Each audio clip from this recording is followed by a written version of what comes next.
There's a tomb painting in the Egyptian museum that nobody looks at for more than 4 seconds.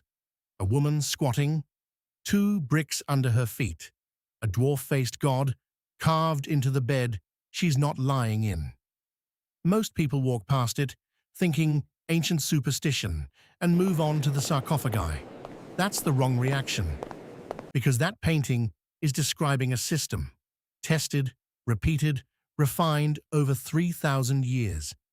And most of it worked better than you'd guess. Let's go. The part everyone skips last time, we walked through how Egyptian doctors figured out you were pregnant, how they tried to stop you from getting pregnant, and what they did the moment the baby arrived. Diagnostics, chemistry, newborn checks, the parts of the record that make you sit up. But there's a second layer under all of that, and it's the one modern retellings almost always cut for time. It's not about medicine, it's about logistics. Who got called, who got paid, who got blamed when it went wrong. That's the story today. Part 1. The paper trail that isn't there.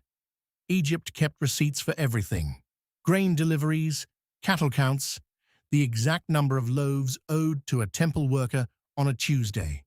This is a civilization that filed paperwork on sandal repair. So when a task this important, keeping half the population alive through childbirth, leaves almost no administrative trace, that silence is data. No wage lists for birth attendants, no training texts, no guild, no title, no tomb inscription boasting, "I delivered 1,000 children." The way scribes bragged about grain totals. Compare that to wet nursing, which did get contracts, dates, penalty clauses.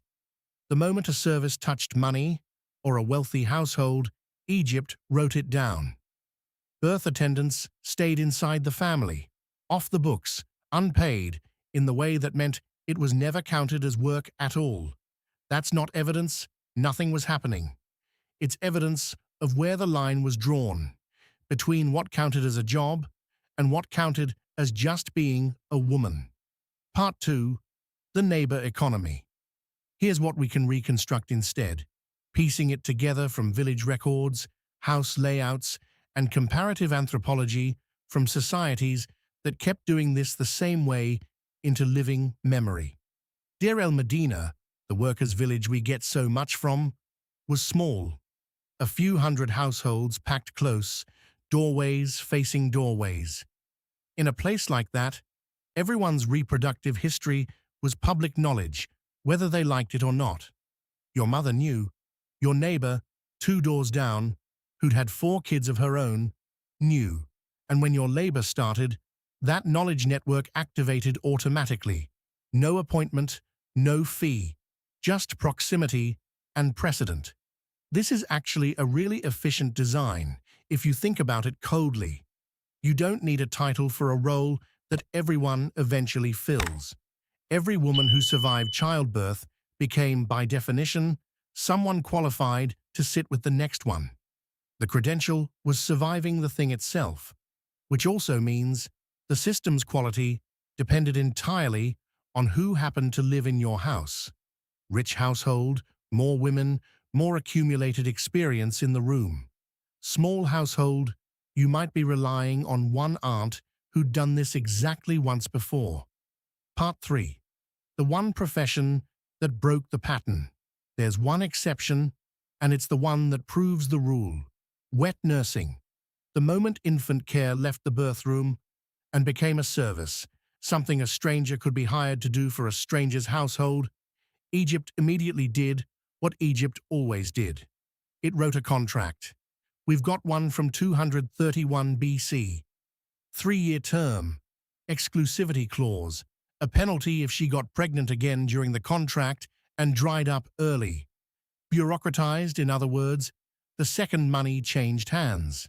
So the pattern isn't Egypt didn't value women's labor, it's Egypt's paperwork followed money and status, not importance.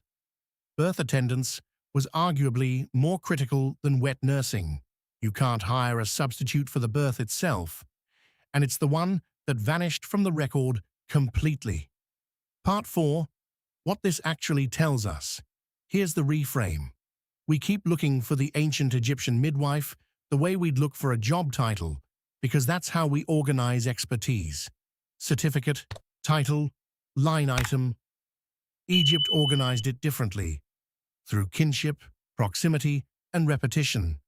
And that system left no paper trail by design, not by accident.